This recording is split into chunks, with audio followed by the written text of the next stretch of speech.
Here I was, sprawled on my couch in my new apartment, 6 months after I walked out, my phone buzzing like some angry swarm of bees trying to guilt me back into hell. Mom's number flashed, then Dad's, then, oh look, Tyler too, like a bad sitcom rerun I couldn't escape. It was almost funny. Almost. Their names lighting up the screen over and over, a desperate little dance of panic.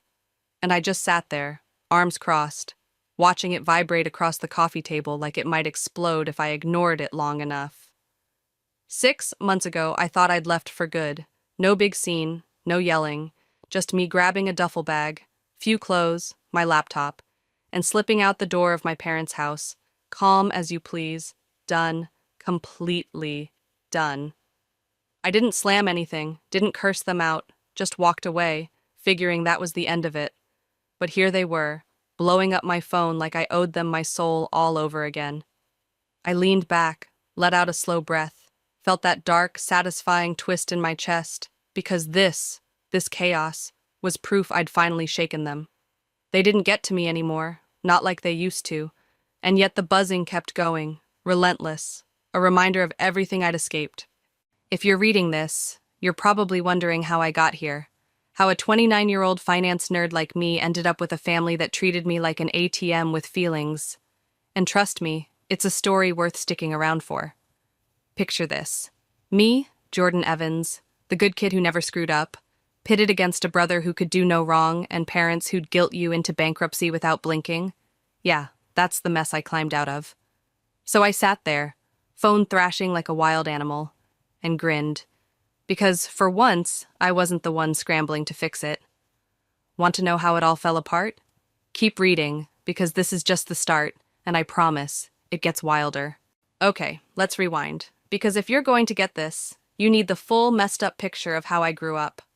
My name's Jordan Evans, 29 now, and back then, I was the kid who never gave my parents a reason to complain, never rebelled, never got in trouble, just kept my head down and did what I was supposed to. Meanwhile, my older brother Tyler, 33 and still a walking disaster, was the golden child, the one who could do no wrong, even when he was wrong every damn day. Picture this. Tyler drops out of college at 20, just finding himself. Mom and Dad nod like it's some noble quest. He gets fired from 3 jobs in a row, retail, warehouse, even a cushy office gig, because they don't appreciate his creativity, and they shrug, say, times are tough for everyone. Then at 31, he moves back home, no job, no plan, just flops on the couch like he's earned it, and they're fine with it, cooing over him like he's a lost puppy. Me? I got my first job at 16, flipping burgers after school, saved every penny, put myself through college with scholarships and late-night shifts, graduated with a finance degree, landed a solid job straight out. Did they ever throw me a parade? Nope. Barely a good job, Jordan, because that's just what I did. I was the responsible one, the dependable one, the one who didn't need coddling. Love in our house, it wasn't warm, it wasn't free, it had strings, big fat ones, and I learned early they'd pull them whenever they wanted. Mom, Linda, she'd sigh dramatically when I'd visit. Oh, things have been so hard lately. Her voice all shaky like she was auditioning for a soap opera. And Dad, Mark, he'd toss out these casual little bombs. Tyler's trying so hard, just needs a little more time to get on his feet, like I was supposed to nod and agree. I saw it. I knew what they were doing, planting those seeds of guilt, and I let them. Because what else do you do when it's your family? I never asked them for a dime, not once. Built my whole life from scratch. But guess who did ask, over and over? Tyler, crashing back home with nothing to show for it, and guess who they expected to step up when their bills started piling up? Me, always me, because I had my shit together, because I wasn't a mess like him. It wasn't outright abuse, I wouldn't call it that, but it was cold, calculated, this slow drip of expectation that I'd carry them all.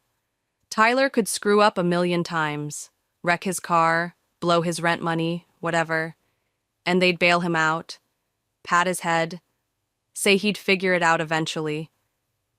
Me, I'd show up with a paycheck and a plan, and they'd barely look up from their coffee, like it was my job to keep the world spinning. I gritted my teeth through it, told myself it was fine, I could handle it. I was strong, right? But that strength, it came with a price, and they never cared what it cost me. Mom would go on about how family sticks together, Dad would nod like some wise old sage, and Tyler, he'd just sit there smirking, knowing he'd never have to lift a finger. That was my life, year after year, the good kid propping up the golden child and the parents who picked favorites without even hiding it. So, when I say I walked out 6 months ago, you'll get why. It wasn't some random tantrum, it was me finally seeing the game for what it was, and refusing to play anymore. Stick around, because this is where it gets good. Where the guilt trips turn into full-on begging, and I stop being their safety net for good. So there I was, Jordan Evans, 29, working my ass off in finance, pulling long hours, making decent money, and somehow I ended up their personal lifeline, like I'd signed up for it without knowing. It started small, innocent almost. Mom calls, "Oh, Jordan, we're a little short on the electric bill this month," her voice all pitiful. And I'd send a check, no big deal, right? Then it's groceries. "We forgot to shop again. Could you grab a few things?" And I'd show up with bags, because I knew they wouldn't bother otherwise. Then came the mortgage. "Just temporary," Dad said. "We'll figure it out soon." But temporary stretched into every month, this slow, insidious creep until I was covering almost everything. Utilities, food, the damn house payment, everything except their car, while Tyler sat on the couch, controller in hand, racking up high scores like he was doing us all a favor. I never asked them for a dime, built my life from nothing. But there I was, pouring my paycheck into their mess, and they acted like it was normal, like I owed it to them. Mom's sighs got heavier. "Things are so tight lately," she'd say, eyes all watery. And Dad, he'd chime in, "Tyler's still looking for something. It's tough out there." As if I hadn't been working since I was a kid. I'd nod, send the money, keep my mouth shut, because family helps each other. That's what they drilled into me, and I bought it. Hook, line, and sinker. Meanwhile, Tyler's over there, 33, no job, no rent, just chilling like a guest in his own home, and I'm the idiot picking up the slack, my bank account bleeding out, while they pretended it was fine. I gritted my teeth, dealt with it, told myself it was temporary, they'd get it together eventually, but months turned into years, and nothing changed. Except me. I got angrier, quieter, this slow burn building up inside. I'd see my savings dip, my weekends vanish into errands for them, and still, they'd look at me like I was supposed to say thank you for the privilege. It wasn't like they demanded it outright, no. They were sneakier. Those little hints, those passive-aggressive jabs. We're just a little short again, until I was their crutch, their ATM, their fix for every dumb choice they made. Tyler never chipped in, not once, just soaked it all up, and I let it happen. Because, what's the alternative? Let them sink. I thought I was being strong, responsible, the good daughter, but really, I was just dumb, letting them tighten that leash bit by bit until I couldn't breathe. That's how it went, until 6 months ago, when it all came crashing down, and I finally snapped. Keep reading, because that's where I stop playing nice and start fighting back. So, after years of playing their game, it all came to a head 6 months ago, a Sunday afternoon when I'd just finished a brutal week at work, my eyes burning from spreadsheets, my bank account still smarting from the latest family assist payment. I stopped by my parents' house like always, arms full of grocery bags because I knew they wouldn't have bothered shopping, and I walked in, expecting the usual quiet chaos. Instead, I got an ambush. Mom, Linda, sitting in the living room, arms crossed, lips pressed into that thin, angry line she saved for when she was about to unload. Tyler sprawled on the couch, tapping his phone like nothing mattered, and Dad, Mark, in the kitchen, shaking his head like I'd already disappointed him. I barely set the bags down, hadn't even said, "Hey," when Mom launched into it. "We need to talk, Jordan," her voice sharp enough to cut glass. And I knew, Oh, I knew. This wasn't going to be good. Dad stepped forward, hands in his pockets, all casual like, "We've been talking, and we think it's time you contribute more. You make good money, and it's not fair for us to struggle while you're off living on your own, spending your paycheck however you want." I just blinked, my brain scrambling to process that. Because what?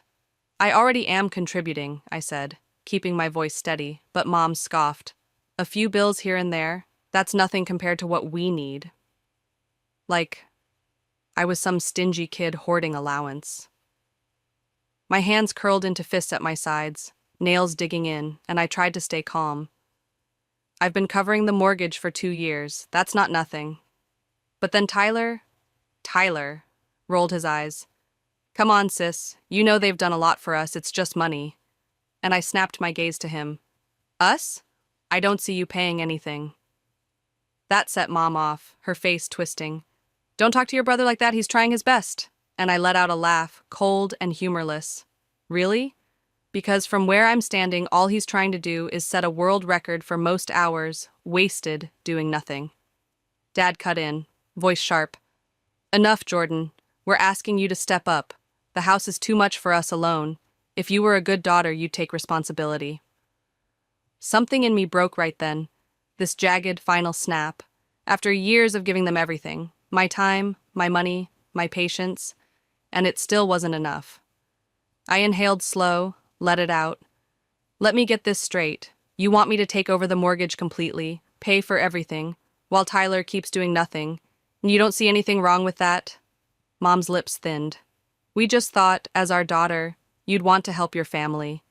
And I shot back, "And what's Tyler? A houseplant." Tyler sat up, glaring. "I hate you."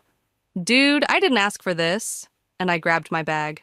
"No, but you sure benefited from it." Mom stood, anger rolling off her. "If you walk out that door, don't bother coming back." And I stared at her, this long, heavy moment, then smiled. "Okay, simple as that." And I walked out, no yelling, no big speech, just done. The air hit my face, cool and sharp, and I felt my shoulders loosen, like I'd been carrying their mess my whole life, and finally dropped it. That was it. The line in the sand, and I wasn't going back, no matter how hard they tried to reel me in. I walked away that day, moved into my own apartment, a small, quiet place that was mine, all mine, and for 6 months, I was free, finally free, breathing air that didn't stink of guilt trips and entitlement. I ignored the calls at first, the texts too, let them pile up like junk mail I'd never open. And it felt good, like I'd shed a skin I didn't know was choking me. No more grocery runs, no more late-night transfers to their account, just me, Jordan Evans, 29, living for myself. And I swear, I could have danced on that couch some days. The silence was that sweet. They'd call, Mom's number flashing, Dad's too, even Tyler once or twice. But I'd watch it ring out, smirking, because they didn't own me anymore. Not one bit. Then, today, oh today, it shifted. Dad texted, "Why haven't you paid the mortgage this month?" And I stared at it, this blunt little demand, like I was still their errand girl. I let out a slow exhale, felt something dark and satisfied curl in my chest, because here it was, proof they'd never planned to stand on their own. I typed back, "Oh, I thought I wasn't welcome," hit send, and leaned back, grinning, because that's when my phone exploded. Texts, calls, notifications flooding in like a dam broke. Mom, Dad, Tyler, all at once, this frantic chorus of desperation. I didn't touch it, not right away, just watched it buzz across the table, vibrating like some trapped animal, and I laughed, quiet and sharp, because 6 months of silence, and now this? They'd had me footing their bills for years, and the second I stopped, it was chaos. Beautiful, messy chaos. I sat there, arms crossed, letting it sink in. The freedom, the power. Because for once, I wasn't scrambling to fix their mess. Wasn't caving to those tired old pleas. Mom probably typed something furious, Dad something reasonable. Tyler something useless. But I didn't care. Not yet. I was done being their safety net, done letting them leech off me while I worked my ass off.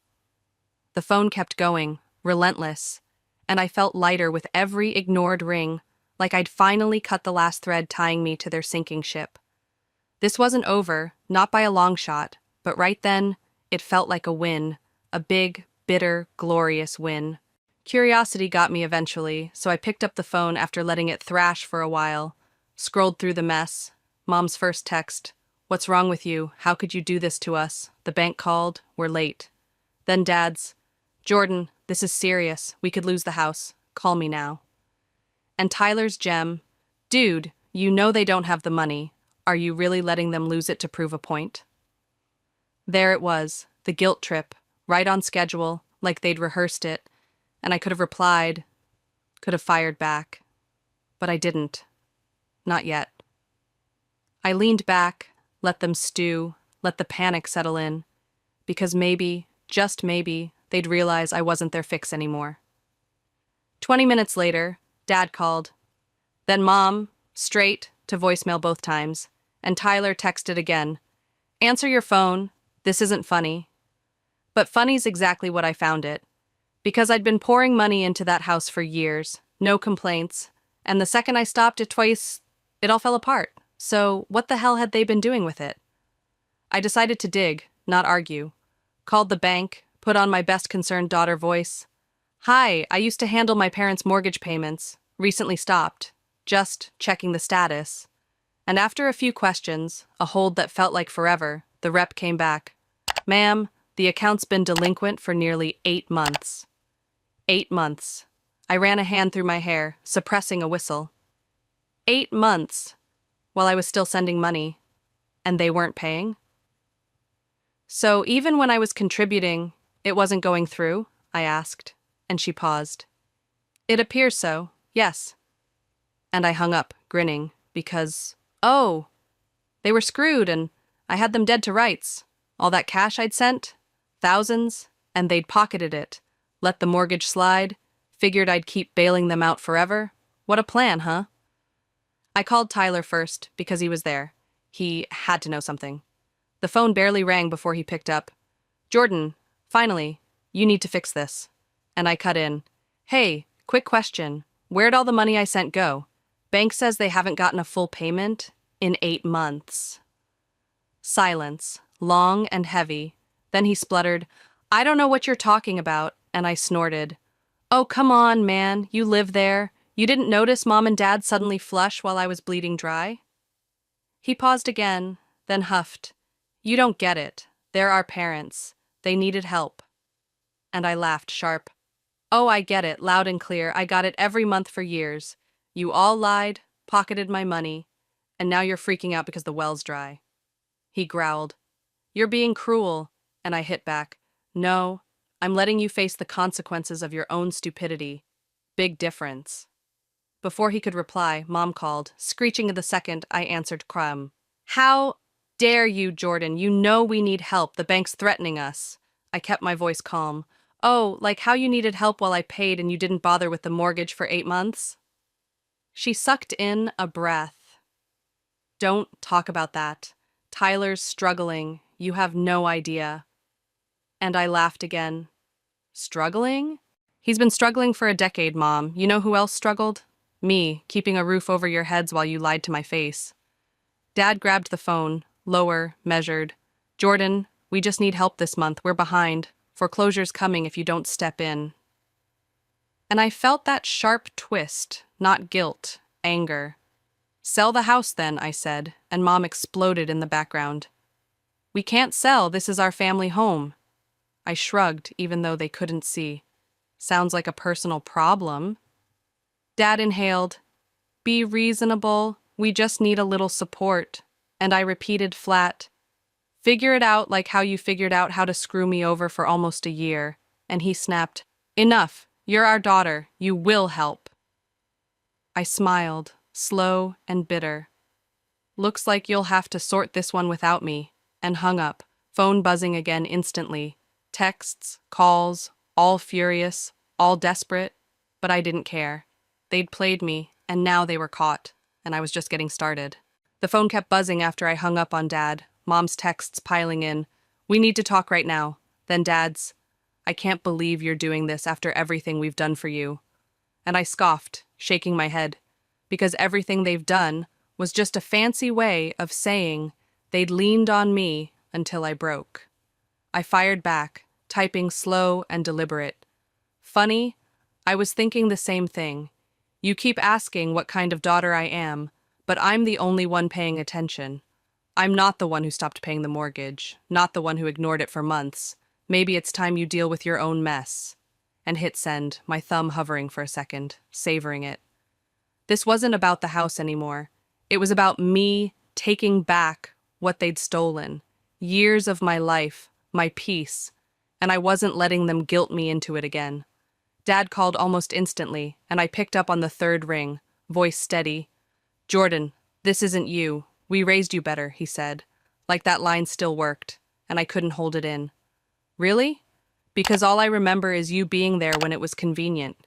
Me saving your asses every month while you barely noticed when I needed you. Too busy with your mess? Or Tyler's latest flop? And now I'm ungrateful?" He paused, scrambling, and I could hear it, the crack in his voice when he finally said, "We're sorry, Jordan. We messed up. But please, we need your help.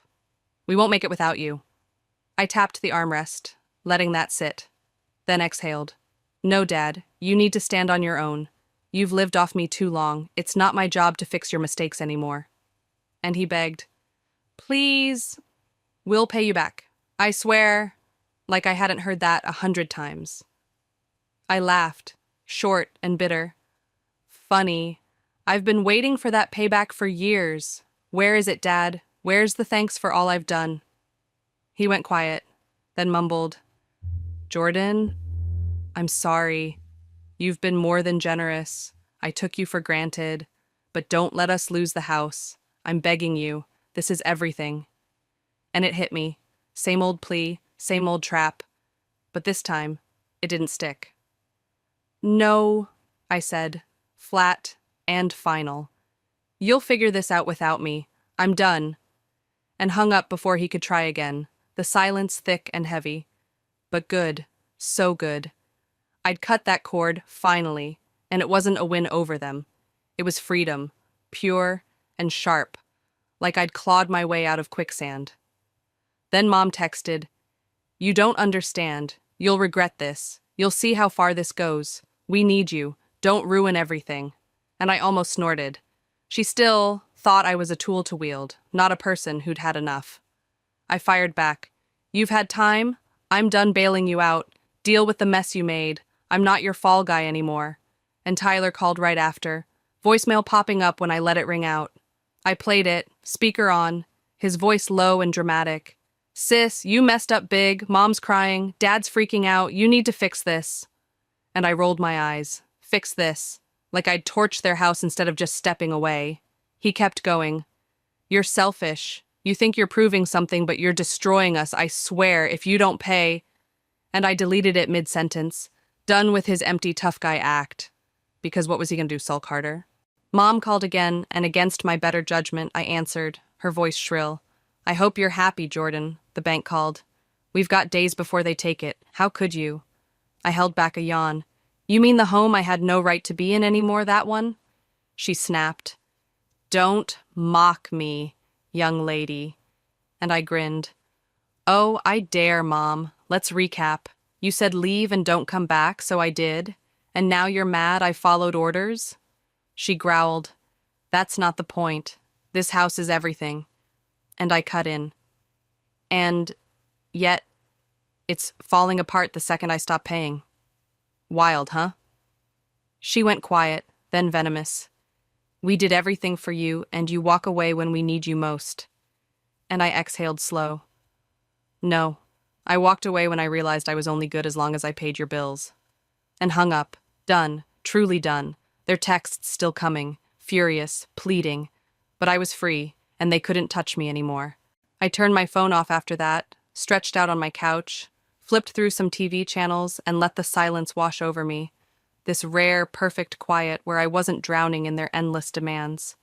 It felt good, really good, like I'd finally pried their hands off my throat, and I could breathe, think, live for me, Jordan Evans, not their puppet anymore.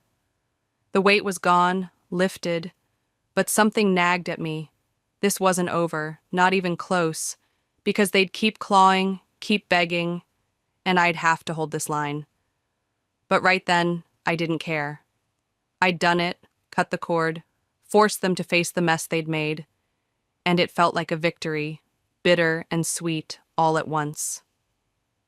So here I am, spilling this out, wondering what you think. Because I need to know. Did I go too far, pushing them to sink or swim when I could have tried something else? Maybe negotiated, found a middle ground?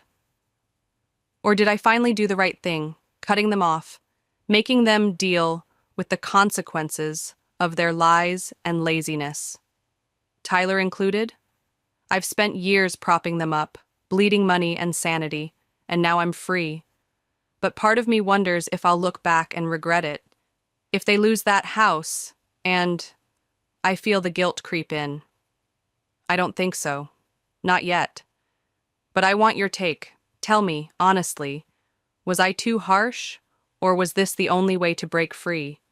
Let me know, because this story's mine, but your thoughts might help me see it clearer.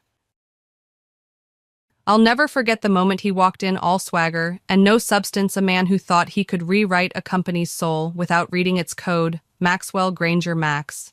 As he insisted, strode into Nexora Systems' Seattle headquarters, like he'd just bought the place, his Rolex catching the fluorescent light, his tailored suit screaming ambition. I watched from my corner of the open-plan office, arms crossed, coffee cooling in my mug. 7 years at this tech firm, and I'd seen egos come and go. But Max, he was a storm waiting to break, and I was the one he'd never see coming. I'm Penelope Harper, 32, Director of Systems Architecture at Nexora, or at least I was. That Monday morning, I'd built the backbone of this company, a back-end infrastructure so streamlined it saved us from a failed acquisition 5 years ago. It wasn't just code. It was a patented system, my name etched in the U.S. Patent Office, a detail tucked into my employment contract like a hidden ace. I'd outlasted 2 CEOs, 3 restructurings, and a buyout that nearly gutted us. I knew the game: keep your head down, your work sharp, and your leverage quiet. But Max didn't know leverage. He didn't know me. He stood at the front of the conference room, all 6 feet of him, flashing a grin that never touched his eyes. "Call me Max," he said, voice smooth as a sales pitch. "I like things lean, fast, and efficient. We're doing great things starting now." The room clapped, a weak, obligatory sound like kids at a school assembly. I stayed silent, my pen tapping the edge of my notebook. He talked about vision and disruption, buzzwords that meant nothing without context. Nexora wasn't a startup. It was a machine, and I'd built its engine. But Max didn't care about engines. He cared about headlines. That first week was a masterclass in chaos. Max canceled our project review meetings I'd run for years to keep our systems airtight, and replaced them with vision strategy syncs that felt like TED Talks gone wrong. By Thursday, he'd fired 3 mid-level managers, 2 via email. Their desks cleared before lunch. Then he started tweaking our flagship software product. My product without a clue about its architecture. I'd designed it to be secure, scalable, a fortress of code that kept 82% of Nexora's operations humming. The previous CEO had called it my legacy, urging me to patent it. "Penelope," he'd said, "if you leave, we'll beg you to come back." Max hadn't read that memo. He hadn't read anything. By the second week, he called me tech lead instead of my actual title, a small jab that spoke volumes. In meetings, he'd cut me off mid-sentence, his eyes sliding past me to praise junior staff for ideas I'd pitched months ago. Classic power play, demean, discredit, dismiss. I kept my cool, my voice steady, but I started documenting everything, slight, every decision, every email. Then came Friday morning. Max strolled into my office, leaning against the doorframe like he was auditioning for a corporate drama. "Penelope, can we talk?" he said, his tone clipped. I gestured to the chair across my desk. He didn't sit. I'll be blunt, he said as if honesty were a gift. You've been here a long time, maybe too long. Things are changing and we need people who move faster. I raised an eyebrow, letting the silence stretch. Meaning, he continued, I'm letting you go, effective immediately. Your position is redundant. HR has your severance paperwork. His words were so rehearsed, so smug, I almost laughed. Instead, I leaned back, studying him. He had no idea. No idea I held the patent that powered Nexora's core. No idea. One clause in my contract could stop his world cold, but I didn't say that. I smiled. Calm, deliberate. Understood, I said, standing to offer my hand. He didn't take it, just nodded and turned away, tossing one last barb over his shoulder. I'm not spending a dime on someone who peaked years ago. My smile didn't falter. Good luck, Max, I said, my voice steady. He paused, thrown by my calm, then left. I packed slowly a plant I'd kept alive for years, a USB with team photos, a notebook filled with system diagrams. As I walked through the office, heads turned, some averted, others offering sympathetic nods. No one spoke. Fear spreads quietly in places like this. By the time I reached my car, my hands trembled. Not from sadness, but from adrenaline. I wasn't angry yet. I was curious. How long until they realized what they'd done? I knew the answer. Monday. The weekend after Max fired me felt like the calm before a Seattle storm heavy with the promise of chaos.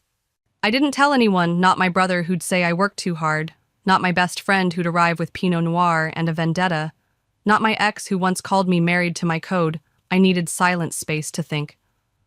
Friday night, I walked through Pike Place Market, past shuttered stalls and dim streetlights, the Puget Sound's chill numbing the sting of betrayal. I wasn't mourning my job at Nexora. I was mourning the insult, the arrogance of a man who'd never written a line of code, dismissing 7 years of my sweat as redundant. By Saturday morning, my mind was clear, sharp as the Seattle skyline against a rare blue sky. I pulled my employment contract from a locked drawer in my apartment, its pages worn but precise. There it was in black and white, the patent for Nexora's back-end system registered under my name, Penelope Harper, US 9347901B. A licensing agreement allowed Nexora to use it, but only with my explicit consent for renewals, updates, or scaling. That agreement expired at midnight Sunday, a detail Max hadn't bothered to check. I let out a small laugh, not from amusement, but from the sheer poetry of it. The system running 82% of Nexora's operations, scheduling CRM APIs, client portals, was mine, and they'd just fired the key holder. I spent the afternoon drafting an email, every word measured, no trace of the adrenaline pulsing through me. From my personal Gmail, I wrote to Nexora's legal department subject line, Notice of Intellectual Property Usage Expiration, immediate attention required. I outlined the facts, the patent, the licensing terms, and the expiration at midnight Sunday. Without renegotiation directly with me, continued use would breach IP law, triggering legal consequences. I kept it professional, no drama signing it. Penelope Harper, inventor, Nexora, backend architecture, V23, patent, US 9347901B. I CC'd the general counsel, the old CTO, and yes, Max. Then I hit send, closed my laptop, and felt the weight shift. This wasn't revenge, it was leverage I needed to move to burn off the tension coiling in my chest. I laced up my running shoes and hit the streets, a 4-mile loop through Seattle's foggy Capitol Hill, dodging early tourists and street vendors. The rhythm of my steps matched my thoughts, precise, deliberate, unstoppable. With every stride I shed the sting of Max's words, which peaked years ago, and felt my focus sharpen. I wasn't just a fired employee, I was the architect of Nexora's survival, and they were about to learn what that meant. As I slowed near my apartment, sweat mingling with the mist, I glanced at my phone. No replies yet. Good, let them sleep on it. Sunday passed quietly, my phone silent until the afternoon. Then it lit up 2 missed calls from an unknown number, a voicemail from HR asking to clarify my separation, another from legal requesting a call. Late that night, an email from Max landed, subject, urgent contract misunderstanding. His words dripped with forced calm. Penelope, I believe there's been a miscommunication. Let's resolve this before Monday. I didn't respond. Let them walk into work tomorrow and find their systems dark, their clients locked out, their world unraveling. I didn't want chaos for chaos's sake. I wanted respect, and if it came wrapped in panic, so be it. By Sunday night, I was ready. I sat on my couch, a cup of coffee cooling beside me. My laptop open to the patent documents. I reviewed every clause, every date, ensuring my position was ironclad. The city hummed outside my window, oblivious to the storm I'd set in motion. I wasn't angry anymore. I was focused, a programmer debugging a system, except this time the bug was Max. Tomorrow, Nexora will see what happened when you erased the person who built your foundation. I closed my eyes, the Puget Sound's distant rhythm in my ears, and waited for Monday. Monday morning broke over Seattle like a glitch in the Matrix, the city's gray skyline mirroring the chaos I knew was unfolding at Nexora Systems. I'd spent Sunday night imagining their servers stuttering client dashboards, blank Max's smug grin unraveling.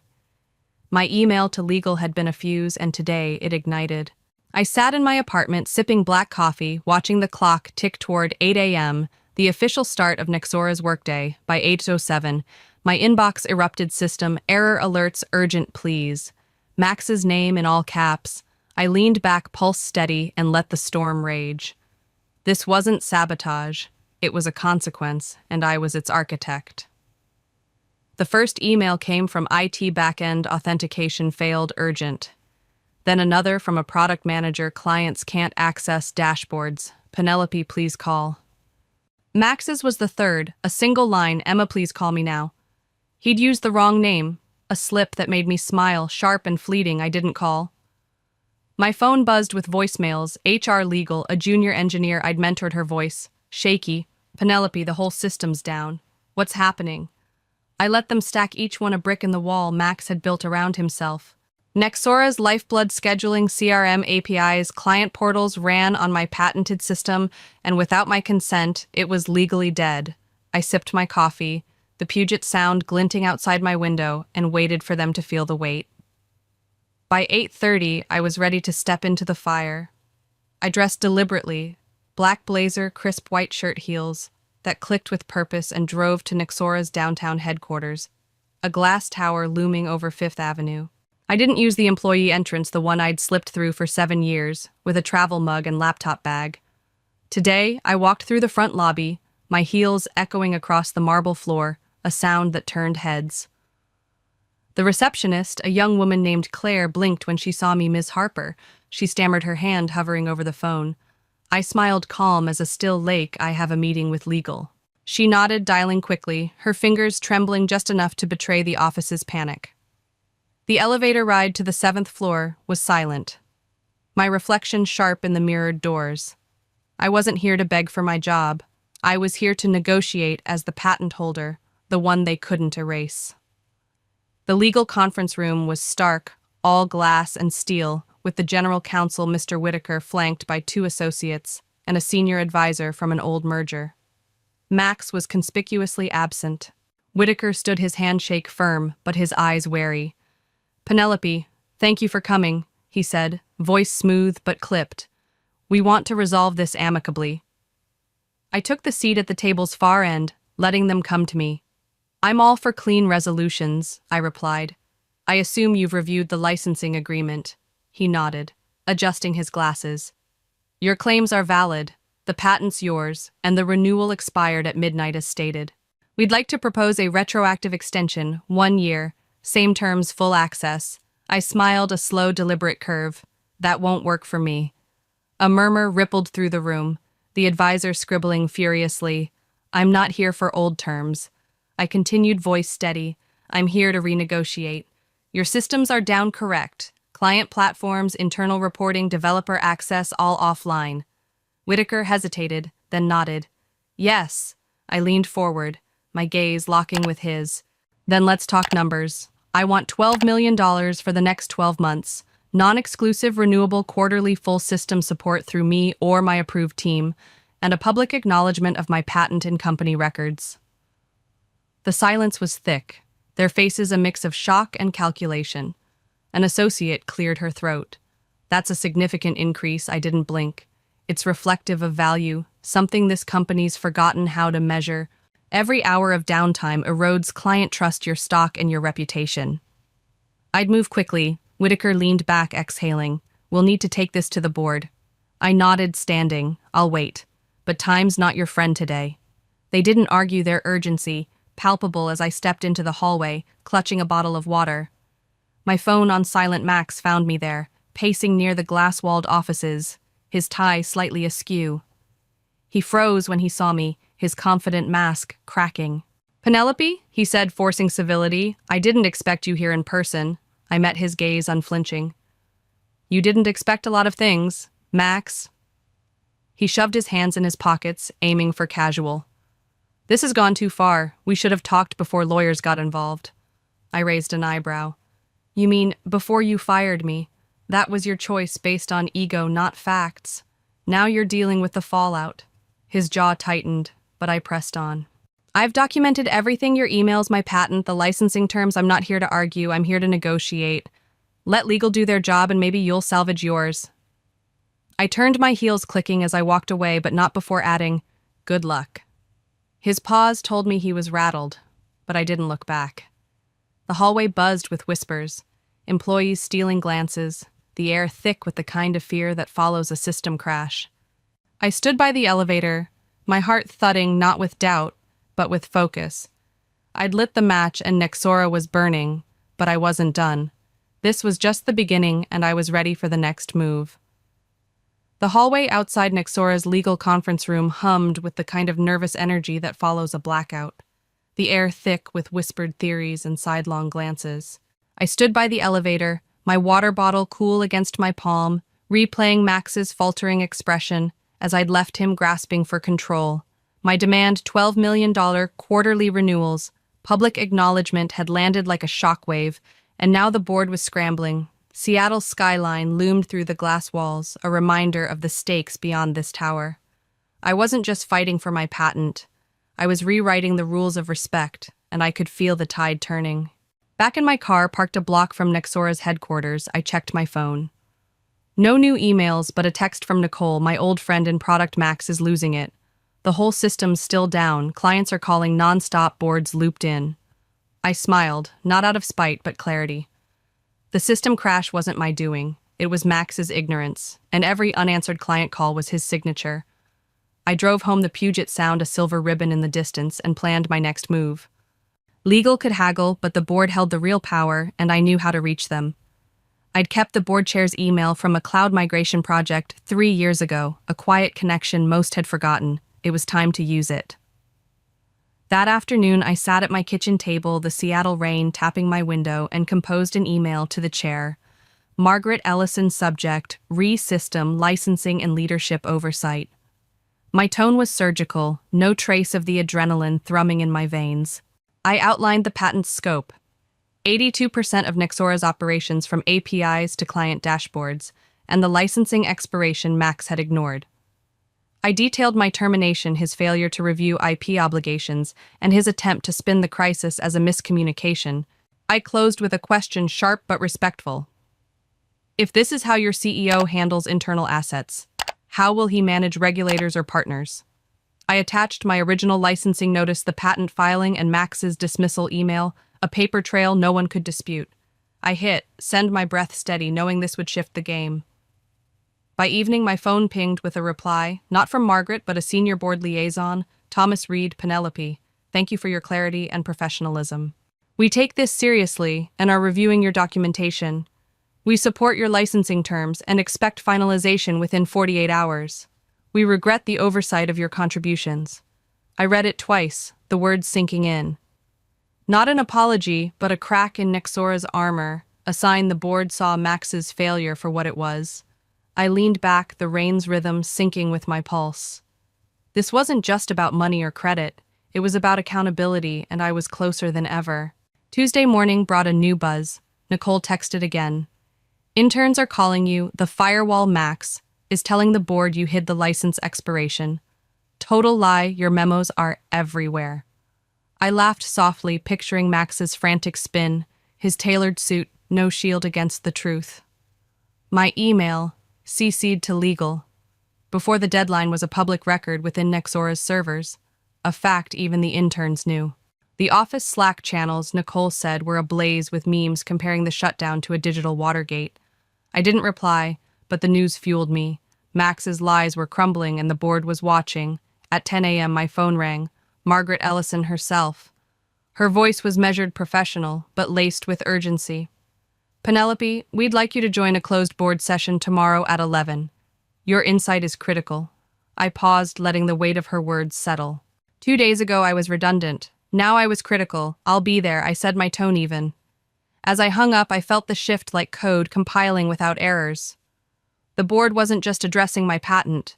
They were questioning Max's leadership, and I was the key to their verdict. I spent the rest of the day preparing not just for the meeting, but for the moment I'd walk back into Nexora, not as an employee, but as a force. I reviewed my notes, the patent's legal weight, and the system's impact, $300 million in annual revenue tied to my architecture. I practiced my delivery, keeping it calm, factual, and undeniable. Outside, Seattle's clouds parted briefly, sunlight glinting off the Space Needle. I stood at my window, heart steady, mind sharp. Max had underestimated me, but the board wouldn't. Tomorrow I'd step into their room and show them what real authority looked like. Not bluster, but proof etched in code and contract. As night fell, I sat on my couch, a glass of water in hand, the city's hum a distant pulse. The board session loomed a chance to turn crisis into reckoning. I wasn't nervous. I was ready, my leverage as solid as the system I'd built. Max could spin his stories, but I had the truth, and it was louder than his lies. Wednesday morning dawned crisp in Seattle, the kind of day when the air feels charged like a circuit about to spark. I stood in my apartment, staring at my reflection in the mirror. Black dress-tailored blazer hair pulled back tight. The board's invitation to their closed session at 11 a.m. wasn't just a meeting, it was a crucible, and I was ready to forge something new. Max's lies were fraying my email to the chair had shifted the ground, and Nexora's systems were still dark. As I drove to the headquarters, the Space Needle piercing the skyline, I felt no fear. Only focus. Today I'd show them what 7 years of building their foundation meant. I arrived at Nexora's tower at 10:55. Bypassing the employee entrance again for the main lobby, my heels striking the marble with a rhythm that felt like a countdown. The receptionist Claire gave me a quick nod, her eyes wide with something like awe. "Top floor, Ms. Harper," she said, her voice hushed. The elevator hummed as it climbed to the executive boardroom, a space I'd entered only once before, years ago, to pitch a system upgrade. Back then I'd been a shadow in the corner. Today I stepped out with purpose, my folder of notes in hand, and walked straight to the chair reserved for me. No hesitation, the boardroom was all mahogany and glass. Seattle's skyline framing the 10 members seated around the table, Margaret Ellison. The chair nodded as I entered, her expression unreadable. Max sat opposite, arms crossed, his phone, face down like a surrendered weapon. His tie was flawless, but his eyes betrayed him. Worry, not confidence. Margaret opened with formalities, her voice steady. "Penelope, thank you for joining. We've reviewed your documentation and terms. We'd like your perspective before we deliberate." I stood unfolding my notes, but not reading them, and met each board member's gaze, my voice clear as cut glass. "Leadership isn't about flash," I began. "It's about understanding the systems, technical and human, that keep a company alive." When Max arrived, he had a choice: learn or lead blindly. He chose blindness. Max shifted his jaw tight, but I pressed on. He fired me without a performance review, called my work outdated, and ignored the patent that powers your revenue. He only acted when clients couldn't log in, when your stock wobbled. That's not leadership, it's damage control. I paused, letting the silence settle. I built a system to protect Nexora, but no code can shield you from a leader who doesn't value the people behind it. If your CEO can't see that, you're not just legally exposed, you're structurally flawed. The room stilled, a board member's pen, frozen mid-note. Margaret leaned forward. "If you were in Max's seat, what would you do?"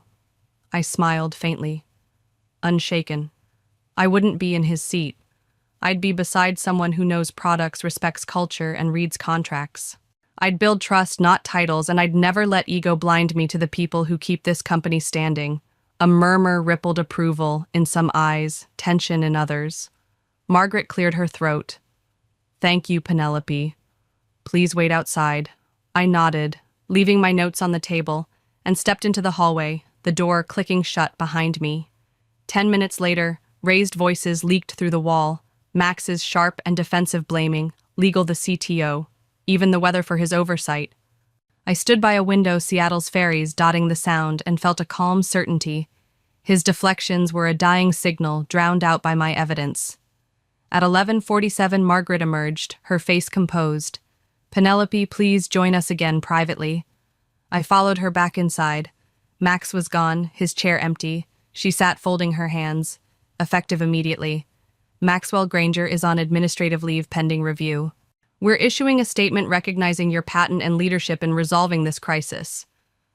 She slid a draft across the table. I read aloud, voice steady. We acknowledge Penelope Harper's innovation and intellectual property as vital to Nexora's success. The words hit me harder than I expected, a validation not just for me, but for every woman in tech who'd been erased. How would you like to proceed? Margaret asked. I leaned forward. I've agreed to the licensing. $1, $2 million quarterly. As stated, I'll consult for 90 days to stabilize the system with no full-time return. And I want a framework to protect employees, IP reviews during transitions, whistleblower channels, mentorship for junior staff. She nodded. Consider it. Done. As I stood, she added, Penelope, you didn't just save the system, you saved us. I walked out, the weight of days lifting, not gone, but lighter, like a program finally debugged. In the hallway, Nicole waited, her grin wide. He's suspended, she whispered. I nodded. For now, it's a start. She laughed, eyes bright. You're a legend, Pen. I smiled, glancing at the office beyond, where employees moved with a new energy, fear, giving way to possibility. The boardroom had been my stage, but this, the shift in the air, the truth laid bare, was my victory. I wasn't done yet. I'd consult, I'd protect, and I'd make sure no one else was dismissed, like I'd been. As I stepped into the elevator, Seattle's skyline gleaming, I knew this wasn't the end. It was a reckoning, and I was its author. The air in Nexora's Seattle headquarters felt different by Friday, like a server room after a reboot, quiet but alive with new signals. At 2:03 p.m., the internal announcement went live, a digital thunderclap. Max Granger suspended pending investigation. Penelope Harper, architect of the core system, formally recognized. I stood outside the building, watching employees stream out their cautious smiles and quick nods. A silent chorus of change. I didn't crave their applause. I craved the shift, a culture where competence couldn't be erased by ego. As I drove home, the Puget Sound shimmering under a rare sun, I felt the pieces of my fight settling not into closure, but into purpose.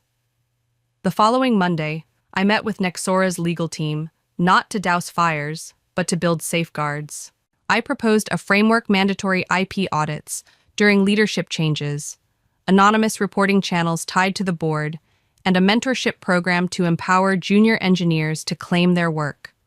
They agreed, their pens moving as fast as my words. I signed a 90-day consulting contract. My terms clear, autonomy, no full-time tether. The office buzzed with whispers of my return, but I was no longer theirs. I was mine, a truth carved in the code I'd protected. Weeks later, outside a meeting, a young intern approached, her glasses slipping down her nose. Ms. Harper, she asked, voice tentative. You're why I spoke up in a code review yesterday. Everyone's talking about you in Slack. I smiled, genuine warmth breaking through my reserve. Don't stop speaking, I told her. Your voice is your patent. She beamed, jogging off, and I stood there, struck by a feeling deeper than pride legacy. I'd built more than a system. I'd lit a spark for those who'd come after.